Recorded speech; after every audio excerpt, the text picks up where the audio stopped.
वक्रतुंड महाकाय सूर्यकोटि समप्रभ निर्विघ्नं कुरु मे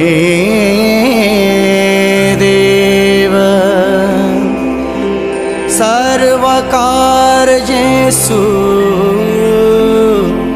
सर्वथा।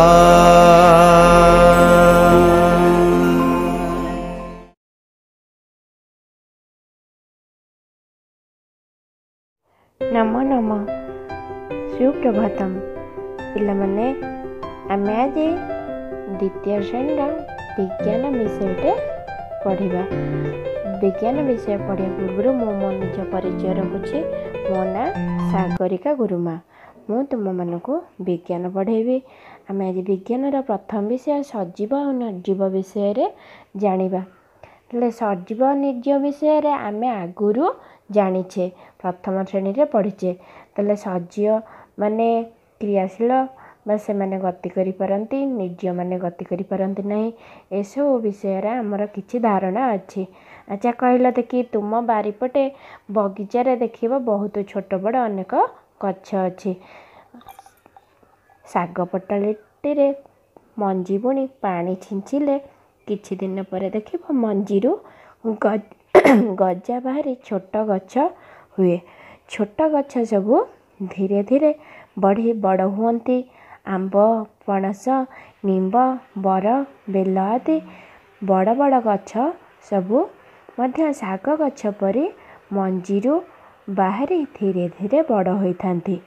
अच्छा कुकुड़ा अंडारू कुकुड़ा चियाँ बाहरी बड़ कुकुड़ा हुए।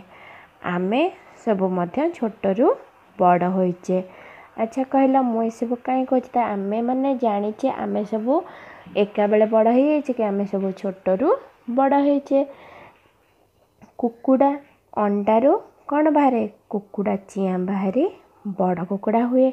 पुणी से बड़ कुकुड़ा भी बड़ हो अंडा दिए। अंडा दे पुणी ता देहरु मध्य कुकुड़ा चियाँ बाहरे। तले ये सबू किए सबू सजीव। सजीव माने सबू करि परंती आमे ए विषय रे जानिचे। अच्छा कहला बगीचा रे थिबा फूल गछ मध्य रे पानी न देले गछटी मरी जाए। कारण पानी न पाइले गछटी माटीरू खाद्य नहीं पारे नाही। आमे मध्य खाद्य न खाइले मरी जिबा। पड़िया रे सोईथिबा कुकुरर छाती की लक्ष्य कर। कुकुरर छाती किपरि उठुची आउ पड़ुची। बर्तमान निज छाती उपर हाथ रखी समस्ते कहबा आमे किपरि अनुभव करुचे किपरि यह किपरि होची। आम छाती उठिबा आउ पड़िबा परि लागुची। काहेकि ना आमे नाक बाटे वायु नेबा आउ छाड़िबा कार्य करुचे। नाक बाटे वायु नेबा और छाड़िबा क्रिया को श्वासक्रिया कहते। प्राणी मानक परि उद्भिद माने मध्य श्वासक्रिया करिथांती।